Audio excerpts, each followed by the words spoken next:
Welcome to Sail Away RV. We actually have numerous properties in the Summerdale and Foley area. Right next door is Vintage, also an Airbnb rental, and to our left is Southern Charm. So we rent all these out on Airbnb. What we're going to have here is I'm going to walk you through all the basics of this particular RV. First off, you have your lockbox. You can do start check-in in the Airbnb app, and they will give you the code that would be here. What you're going to do is slide this door all the way down and input the code. Once the code is input, you then pull it forward to get your key. I've gone ahead and put the key in here. And what you're going to notice is when I put the key in, the teeth are up. It only goes in one way. And right now that is locked with it up.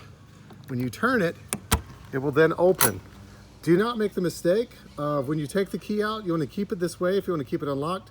A lot of people will open the door, turn it back and take the key out. It is now locked. If you go out to your car, you will have locked the key inside. So you want to make sure that your key is turned sideways.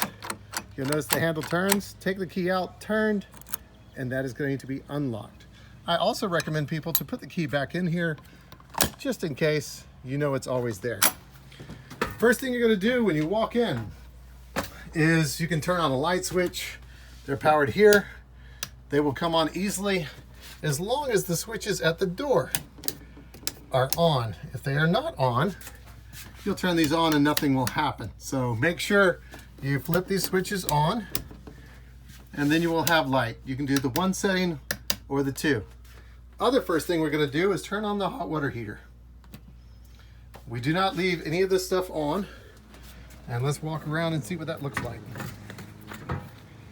So the hot water heater runs off our on-demand or our propane system. If I take this cover off, what you're going to see is the propane system. It's very simple. It's got a little thing, so that if it's green on the left side, it's running off this propane, which is currently all the way on. If we run out of propane here, then you would just turn this over to that side and would run off this propane. It's very easy to take these off.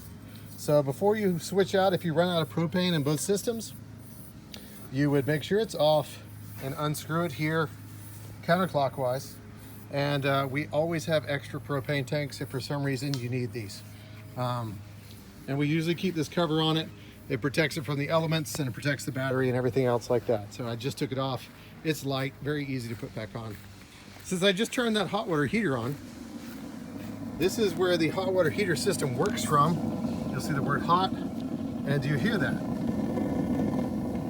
That is the sound of the propane heating up that hot water tank. Your hot water is going to run for about 5 minutes before the tank runs empty, and then it takes about 10 more minutes for it to recharge.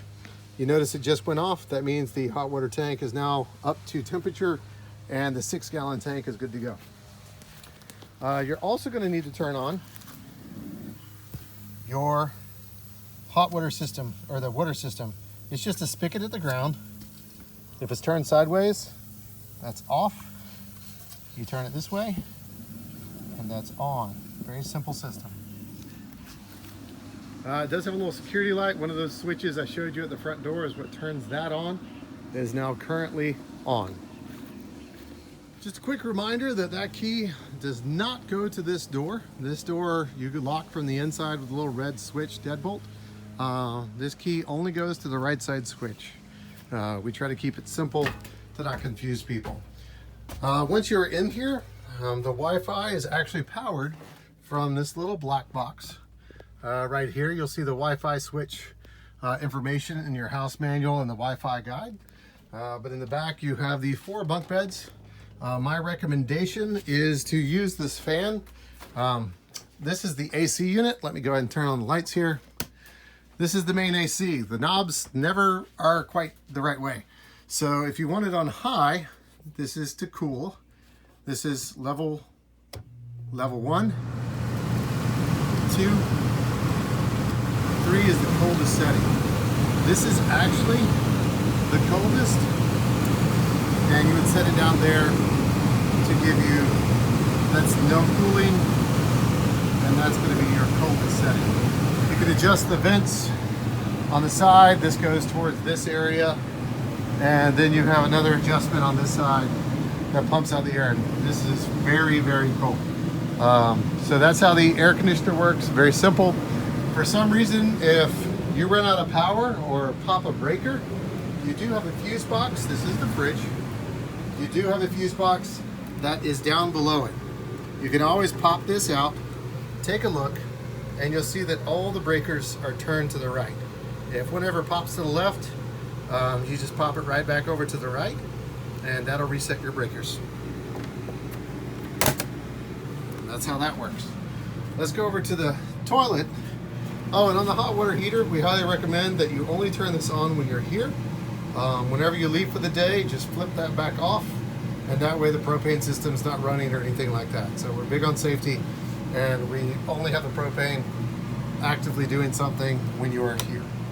Not that we have any problems, we just do that for extra safety. Here is an RV toilet.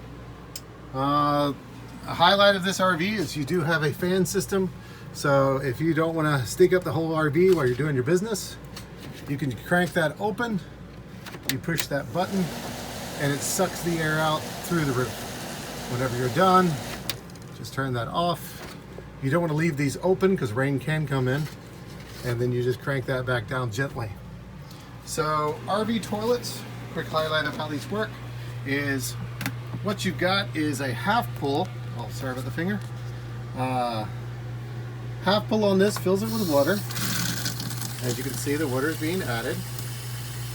And my recommendation is anytime you're going to use toilet paper, you want to make sure this is pretty full before you dump. That's the nature of how RV black tanks work. They need a lot of water to make sure the toilet paper doesn't crowd down at the bottom right where it exits into the black tank. So my recommendation is to make sure you put plenty of water. Like, that's not bad. That's enough water to do your business. And that way when you flush, it's going to be a full handle pull. It then drops down. A lot of people tend to leave a little bit of water in there like that. But yes, anytime you have to do number two, we recommend putting quite a bit of water before you have to dump it. That prevents other problems down the road. Everything else is pretty self-explanatory.